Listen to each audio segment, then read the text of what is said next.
Bienvenidos, amigas y amigos, con ustedes en una escena más de La Mirada Plural. Nos comunicamos desde la Universidad de los Andes, Mérida, Venezuela. Esta noche nosotros vamos a abordar un tema que tiene un espacio muy particular en esta larga historia de las devociones religiosas en todas nuestras comunidades. Hacia finales de año, de todos los años, finales de diciembre de cada año y principios de enero, en nuestras comunidades andinas se prende la devoción a San Benito. Esto es una devoción creciente que viene arropando fe y voluntades a lo largo de nuestras regiones. Es una manifestación de una religiosidad que tiene adeptos, tiene seguidores, y por lo que vamos a dar cuenta también en algún momento de nuestra conversación, hay quienes tienen cierta distancia con respecto a las celebraciones, sobre todo en esta zona de nuestros páramos andinos.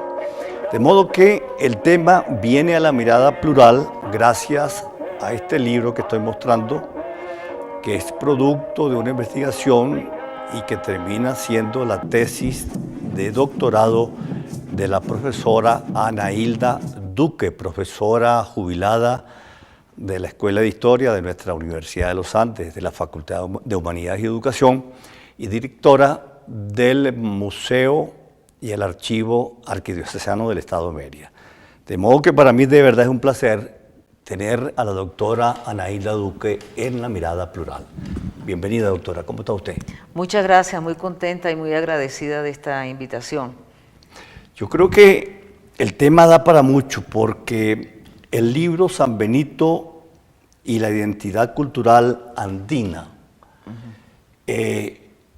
digamos, abre un abanico de una riquísima manifestación que tiene que ver con eso que se conoce como el sincretismo religioso de nuestros pueblos, ¿no?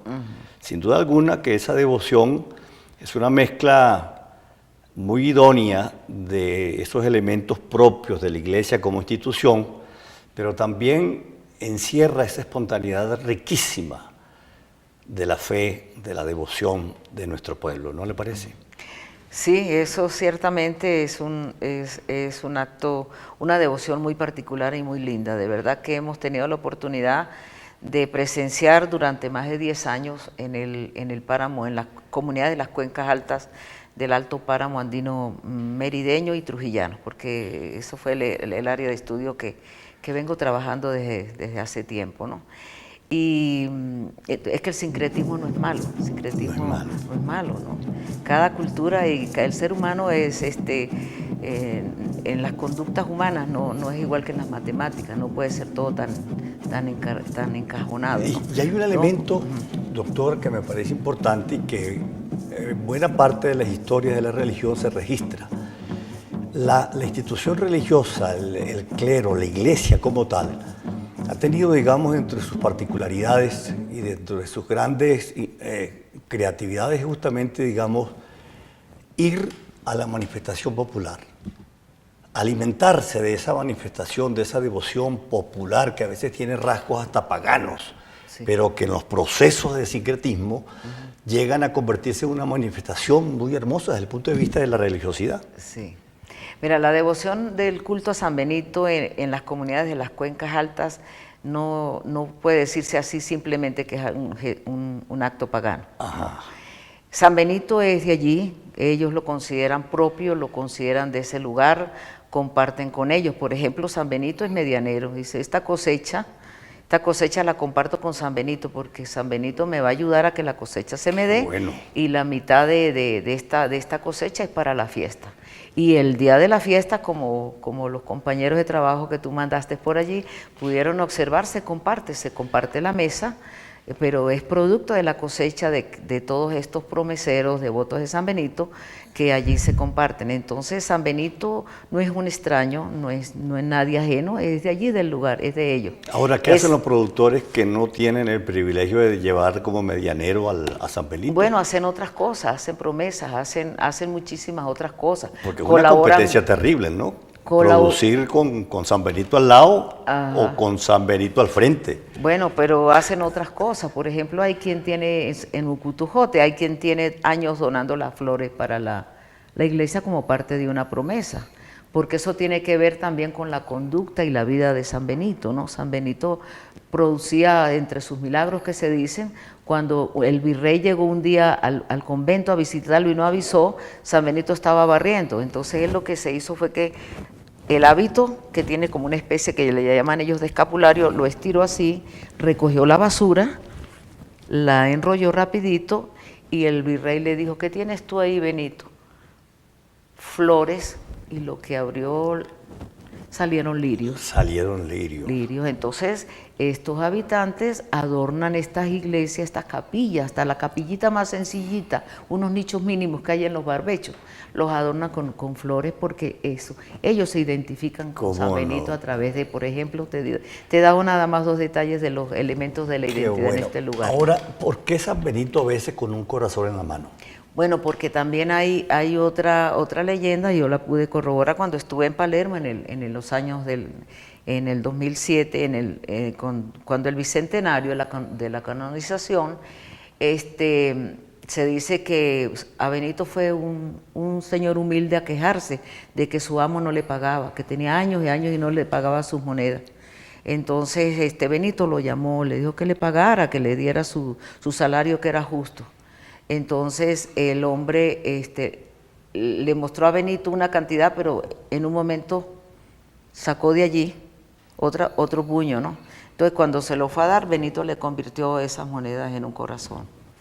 Entonces ese es de las otras leyendas y de los otros milagros que se dicen de Benito. Y por eso, sobre todo en el sur del lago, que aunque es la misma devoción, pero con otros rituales, la mayor parte de las imágenes de San Benito tienen el corazón en la mano. Porque yo había leído que en una oportunidad iba Benito y empiezan a meterse con el color. Negro, negro, negro, negro, ¿no? De esa manera despectiva, racista, ¿no? Entonces Benito no era santo todavía, era un muchacho modesto y humilde que lo caracterizaba. Se voltea y dice la leyenda que se lleva la mano al pecho, se saca el corazón y dice: el corazón es del mismo color de todos nosotros, algo así. Sí. Eso es cierto. Eso lo vimos en Palermo. Lo oyeron en Palermo. Y lo recogimos entre los testimonios de allá y en la bibliografía, ¿no?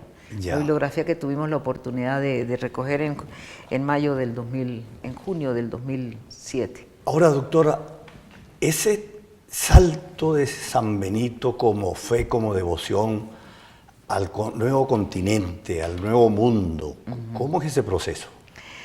Bueno, mira, no hay documentos ciertos de cómo llegó Benito a nuestras tierras, no lo hay, pero lo que no debemos olvidar es que Sicilia y Palermo eran virreinato de España. Ciertamente. Ajá, del reino de Aragón, entonces, es decir, de Zaragoza, y por allí con toda seguridad se trasladó a América. ¿Y quién lo traslada? No hay testimonios de que fueron religiosos, ni obispos, ni sacerdotes, ni mucho menos franciscanos, que era de la orden a la cual pertenecía. Pero fue la gente de a pie, fue el marinero, el del buque, el comerciante que se vino, el de a pie, el que se vino con su devoción, con su fe y con su devoción. Esa es la certeza que tenemos hasta ahora de lo que hemos encontrado. Pero hay un elemento muy importante que en este momento me llega por lo que le vengo oyendo a usted, que es esa necesidad de parte del poder eclesiástico de contar con santos que permitieran una cierta unificación de la fe del viejo continente al nuevo continente. Y entonces empiezan a buscar figuras, a ver quién de los que ya estaban, digamos, con cierto nombre, calzaban en esos procesos de beatificación o canonización. Incluso hay una anécdota extraordinaria de este gran novelista Alejo Carpentier, en una novela que se llama El arco y la sombra, en donde en ese proceso de buscar candidatos para que se convirtieran en santos aparece el nombre de Cristóbal Colón, como el gran descubridor. Sí. Pero empiezan a revisar los expedientes y resulta que era muy mundano, era medio sinvergüenzón, y entonces no había condiciones de dónde agarrarse para de pronto hacer de el descubridor, la posibilidad de un santo. Pero lo que quería señalar y significar es que siempre hubo, digamos, esa inquietud de buscar santos de color en nuestro continente. Bueno, mira, Benito no fue fácil que la Iglesia, que el Vaticano, digamos, lo aceptara como santo. Lo vienen a canonizar en el año 1807 y Benito nace en 1500. 200 años después, casi. 200 y larguito, 217 años después. Lo aceptan como beato en 1745 y si Benito había nacido en Italia. ¿Pero por qué? Porque Benito, a raíz de su muerte, que muere en 1589, la gente lo consideró santo. Desde el mismo momento de su muerte lo consideró santo. ¿A qué edad muere Benito? A los 63 años. Muere a los 63 años, lo consideran santo y es el pueblo, es la gente de a pie la que lo considera santo. Entonces, con una distancia muy larga en el tiempo, es el mismo caso de José Gregorio Hernández. Para nosotros José Gregorio Hernández es un santo, pero todavía la Iglesia no lo ha declarado santo, pero ya el pueblo lo declara santo. Eso pasó con San Benito, o sea, fue la presión del pueblo, pero también la importancia que tiene que le dieron el título de patrono, las autoridades, y allá lo nombraron patrono de la ciudad de Palermo. Entonces, en el caso de Benito, no creo yo que haya sido un santo buscado para poder hacer alguna conexión o una cohesión con la fe. Político, religioso, ideológico. San Benito es considerado para mí el primer santo, digamos, del pueblo de a pie. Y así se sigue viendo, ¿no? Entonces, no sé hasta qué punto esa teoría que tú me estás planteando sea. ¿Y el santo negrito de Perú, Porras? Ah, San Martín de Porras. San Martín de Porras. También es un santo del pueblo. Pero un santo negro. Un santo negro. De hecho, a Benito cuando lo canonizan, cuando lo declaran beato en 1745, beato, para después llevarlo a santo en el 807, los años que pasan, ¿no? La gente ya lo consideraba santo, así si fuera beato o no, para la gente era santo, ¿no?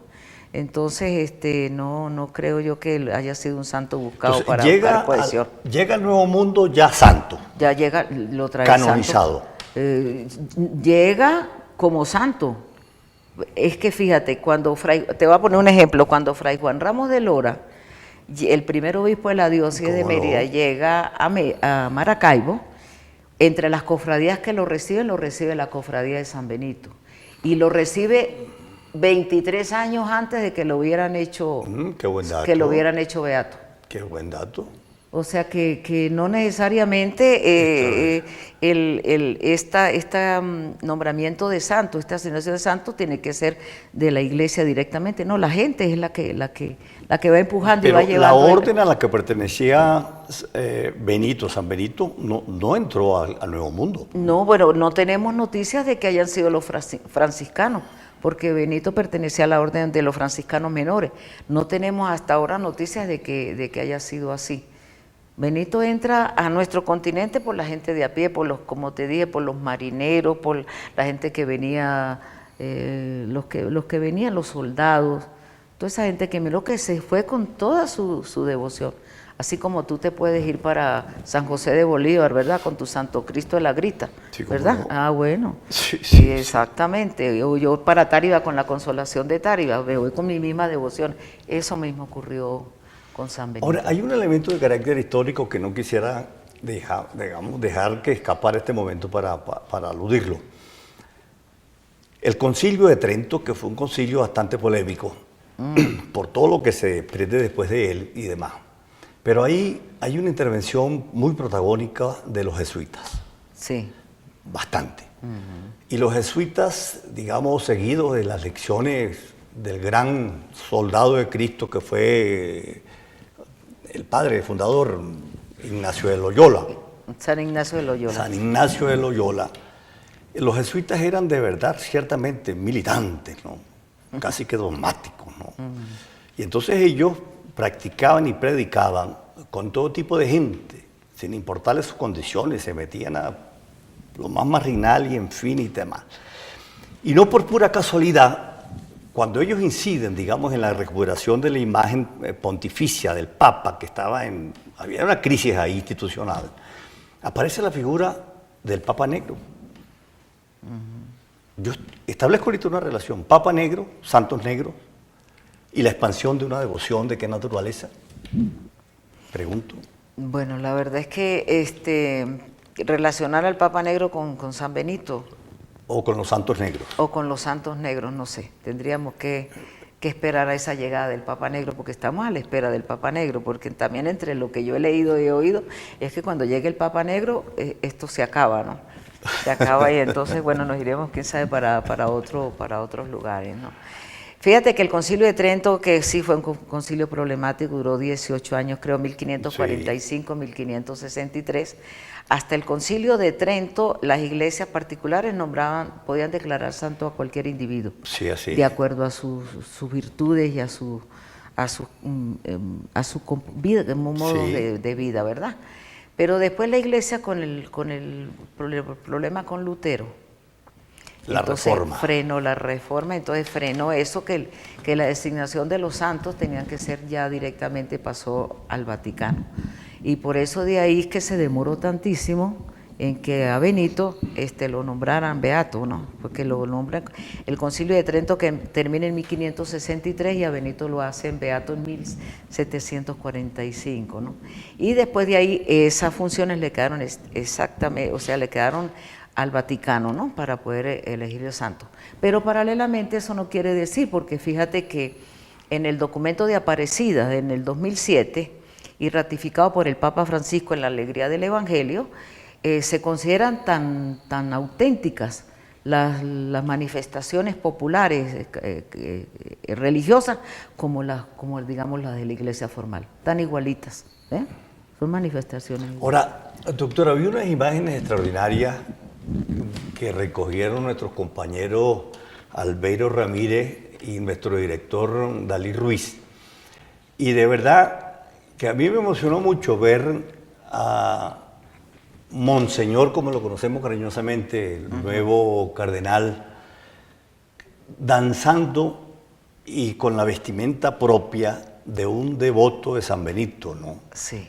Yo creo que ese sincretismo de una alta figura de la Iglesia, además con la honorabilidad que lo reconoce y lo caracteriza, verlo, digamos, de la mano de un pueblo devoto, a mí me parece extraordinario aquello, ¿no? Sí. ¿Qué lectura se puede hacer de ese fenómeno? Usted como estudiosa de este fenómeno. Bueno, ahí te puedo decir que el sincretismo no es malo.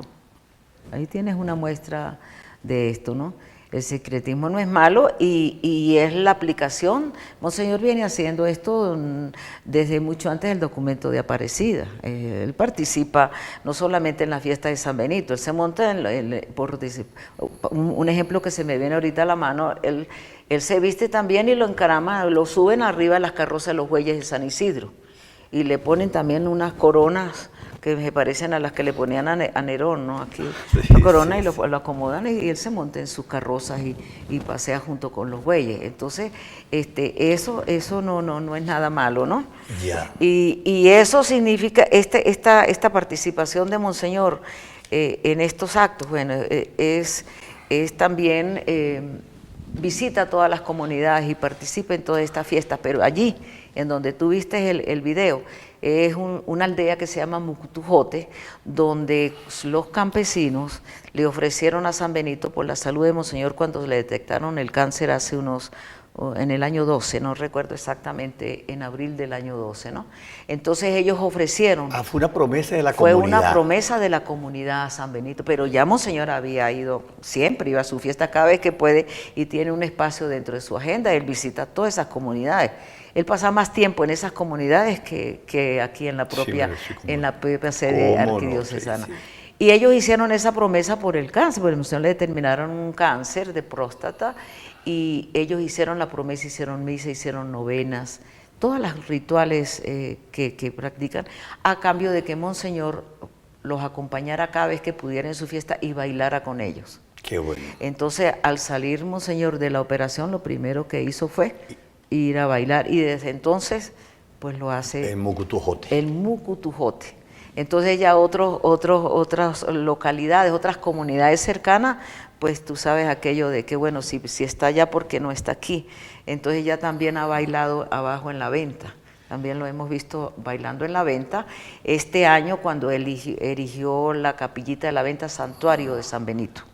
Entonces esa es y las bondades y las bellezas del sincretismo. Qué bueno. Ahora, doctora, decía en la introducción que hay en cierto sector un rechazo, digámoslo, para no usar otra palabra, a estas celebraciones por la pólvora, el consumo etílico.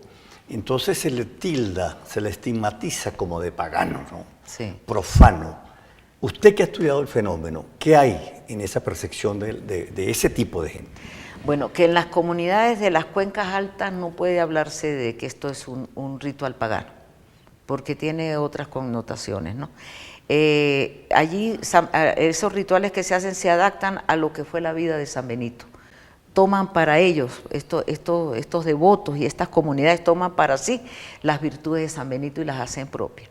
Porque he tenido también la oportunidad de observar el mismo rituales de San Benito en la zona sur del lago, por ejemplo en Bobures, Palmarito, los pueblos del agua, claro. que sí ciertamente se convierte la fiesta después de la misa en una borrachera terrible. Por ejemplo, yo una vez me quedé atrapada en Cabimas, que no podía, me tuve que meter en una casa a pedir allí un poquito de cobijo, porque bueno, el licor lo lanzaban al aire y le tiraban al santo y aquella otra cosa.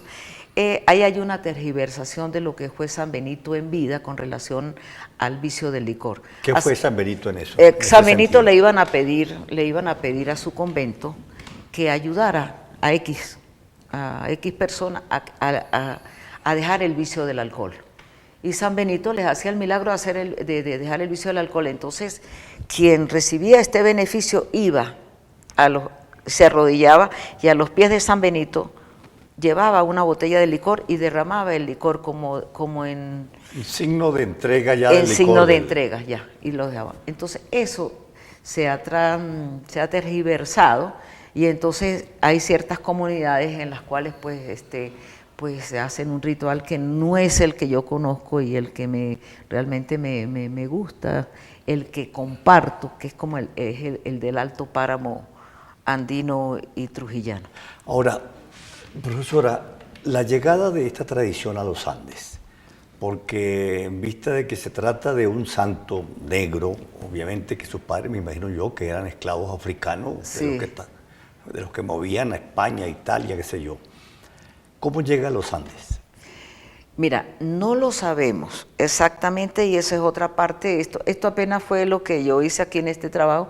Fueron unos 10 años de investigación, un abreboca, porque estaba en un proyecto de la arquidiócesis y luego pues me lo ascribí al doctorado en antropología y con la doctora Jacqueline Clara de Briceño, pues ella fue mi tutora, a quien le debo y le agradezco toda sus saberes y toda su paciencia que tuvo conmigo durante los estudios del doctorado. Lo que sí tenemos documentalmente comprobado es que ya cuando llega Fray Juan Ramos de Lora, había el culto a San Benito.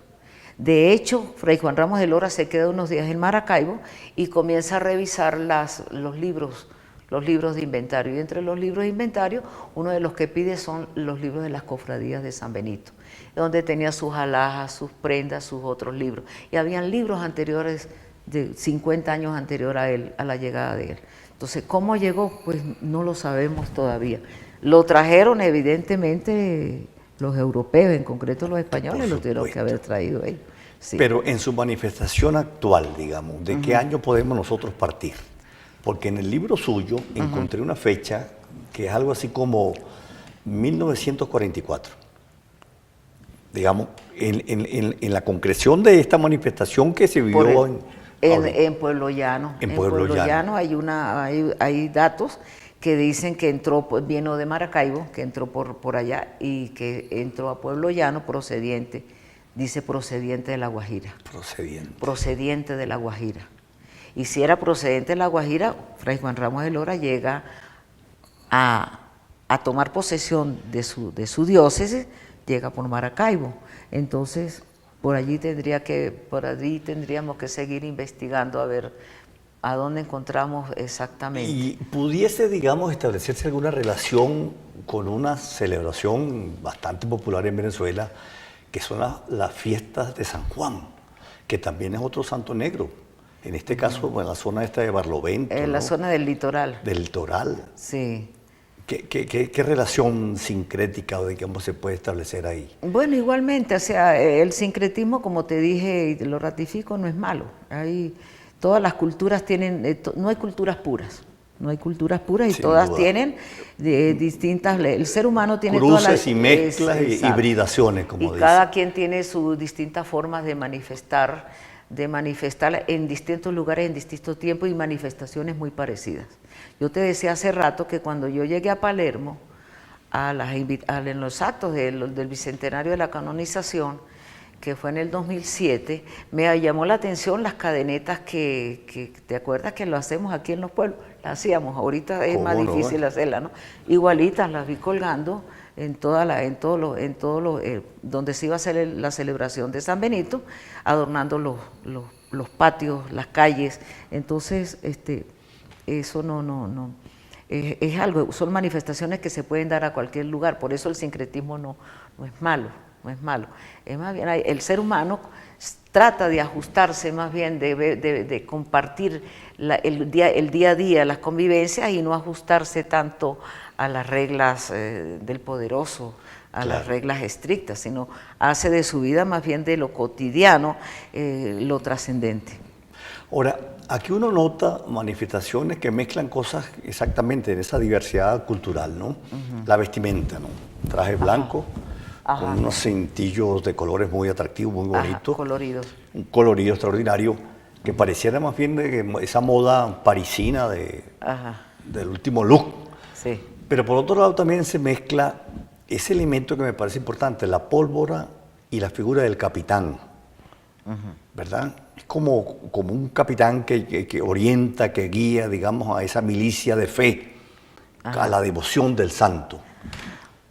Bueno, mira, aquí en estas comunidades de las cuencas altas, yo tomé el espacio geográfico, las cuencas altas de los ríos Chama, Motatán, Santo Domingo y Chirurí.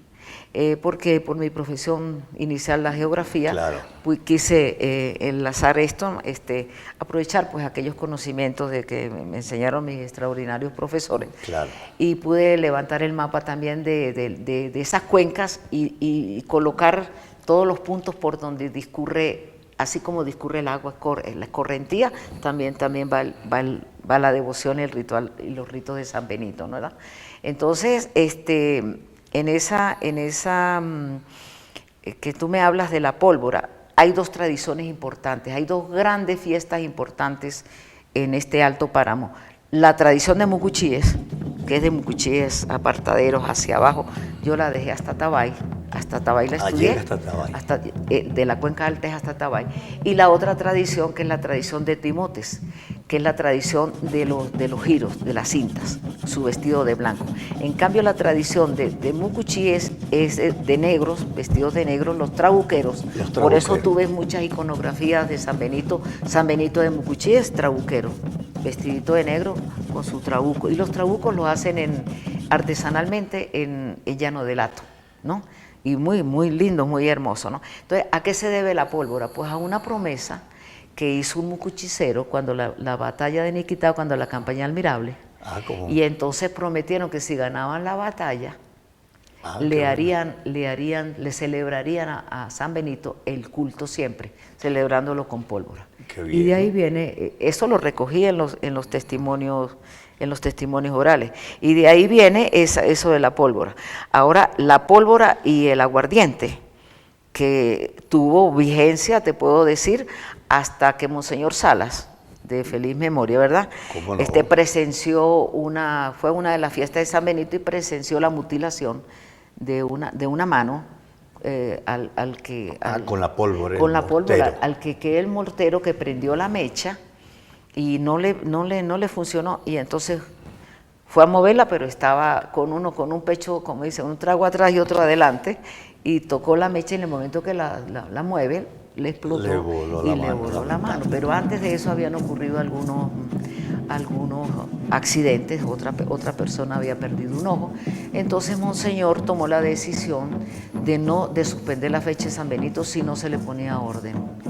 Y la suspendió para todo el páramo si a esto no se le ponía rigor y orden. Entonces se pusieron de acuerdo, bajaron los miembros de la sociedad, muy respetuosamente, bueno, les llegaron al acuerdo de que ellos de ahí en adelante no volverían a usar el licor en la fiesta. Y así es hasta el día de hoy, al menos que alguien escondido por allí. Pero se atreve, no se atreve. Que sepa yo, yo tengo más de 10 años asistiendo a la fiesta de San Benito, pero en distintas localidades, y no se atreven, de verdad que no, porque además tienen unos reglamentos muy estrictos. Si usted está formando parte de las filas, son más de 2.000 trabuqueros que tiene Mucuchíes, de todas las aldeas que forman, sí, y alguien está con olor a licor, lo expulsan. Y le ponen una multa. Y ser expulsado de la cofradía de la Sociedad de San Benito es una marca... es como una excomunión. Es como una excomunión bien fea y es un señalamiento que se le hace, ¿ves? Queda una marca ahí. Queda una marca ahí. Entonces, después del otro día que pase la fiesta, bueno, ya cada quien...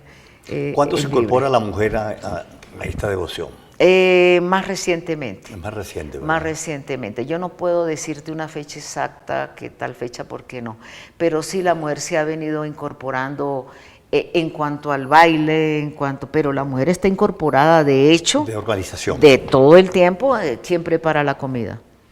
¿Quién hace los trajes? Claro. ¿Quién lava la ropa? ¿Ve? Lo que no tenía era la participación activa en los bailes, pero la mujer desde siempre es lo que yo sostengo, ¿no? O sea, no se da una cosa si no se da la otra, ¿no? ¿Quién le pega las cinticas? Claro. Porque además es con un primor que se hace y con un cariño y una medida y un ancho. Entonces hay participación de la mujer desde siempre, pero con los bailes más recientemente. Ahora, usted destaca en el libro ese espíritu mutual de cooperación de la comunidad, como, digamos, parejo a la devoción y al ritual de la devoción, de la celebración.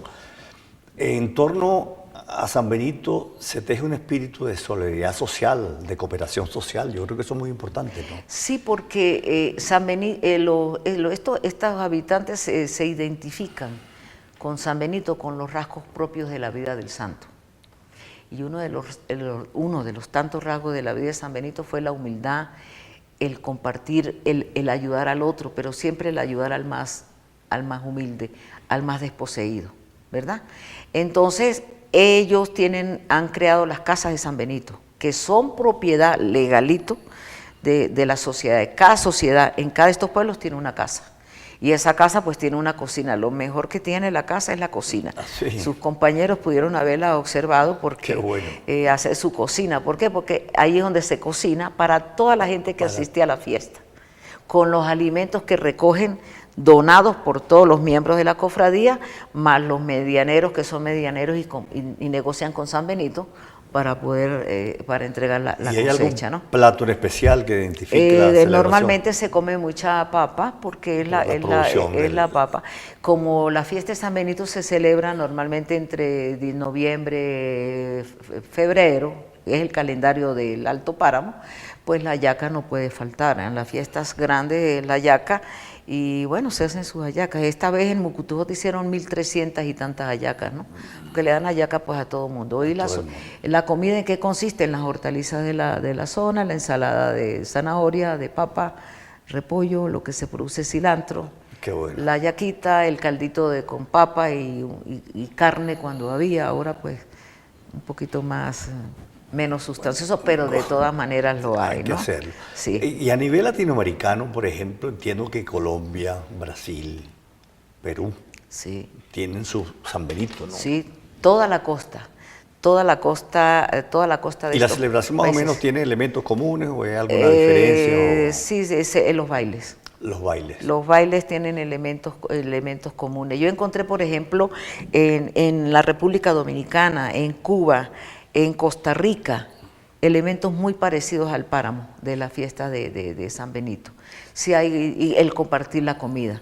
Pero se me olvidaba decirte que en compartir, las casas de San Benito no solamente es para recibir en los días de la comida, esa casa sirve también para los velorios de los miembros de la comunidad que no tienen cómo ir a una funeraria, cómo pagar eso, es allí donde la casa está activa durante todo el año. La casa está activa todo el año y tú la puedes pedir. De acuerdo a la necesidad de la comunidad. Exactamente, tú la puedes pedir, siempre y cuando no sea para borrachera ni otros fines que no sean propios de los estatutos que tiene esta cofradía. Ahora, doctora, a mí me llamó mucho la atención porque la antropología como disciplina ha tenido, digamos, una de las grandes virtudes de querer comprender en la mayoría, en la medida de lo posible, todos estos fenómenos que tienen que ver con las manifestaciones culturales. Y obviamente que la religión pues no escapa, digamos, a ese ojo perceptivo, crítico y valorativo de la antropología. Alguien como Ernesto García Canclini decía en días pasados algo que me llamó la atención y que lo vinculé con la posibilidad de esta conversación. Entonces él estableció una diferencia entre los estudios folclóricos, ¿no?, y propiamente los estudios antropológicos, que ya con ese matiz científico, de rigor científico, académico, metodológico, ¿no? Entonces estableció una diferencia muy clara. Lo folclórico era un conjunto de observaciones, descripciones, pero que no pasaban de ahí. El antropólogo debe, digamos, apostar a una puesta de relación más científica del fenómeno social que está implícito en el objeto estudiado. ¿Qué ha encontrado usted como estudiosa de esta devoción de San Benito? ¿Cómo vincular a San Benito con esas dinámicas sociales, culturales de la región? Bueno, fíjate que la antropología nos enseña que no hay mejor enlace para entroncar lo religioso con lo cotidiano que el quehacer diario. Eso nos lo enseña la antropología. Muy bien. Entonces, en estas comunidades se vive el día a día. San Benito para ellos está todo el tiempo presente, está presente en el baile, está presente en la comida.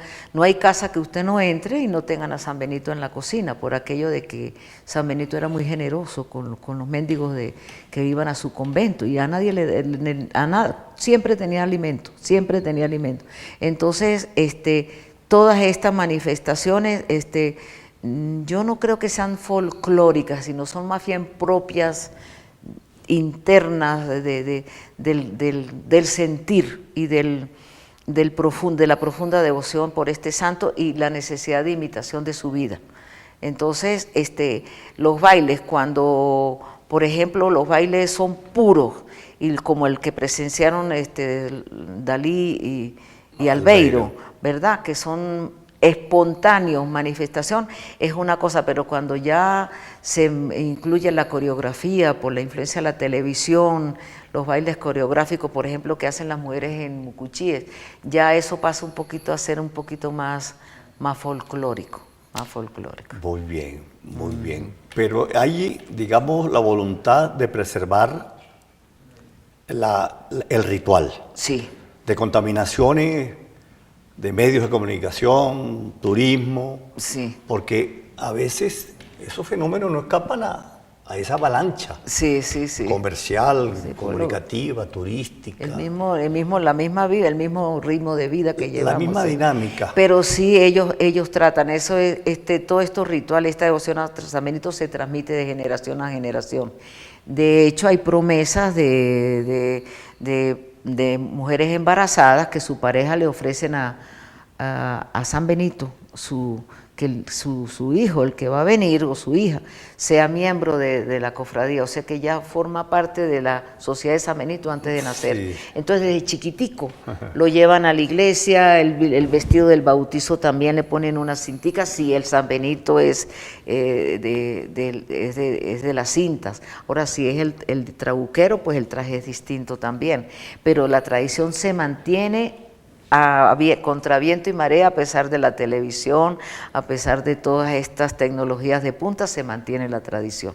Ahora, San Benito, digamos, hasta este momento es una manifestación que se localiza en las zonas rurales.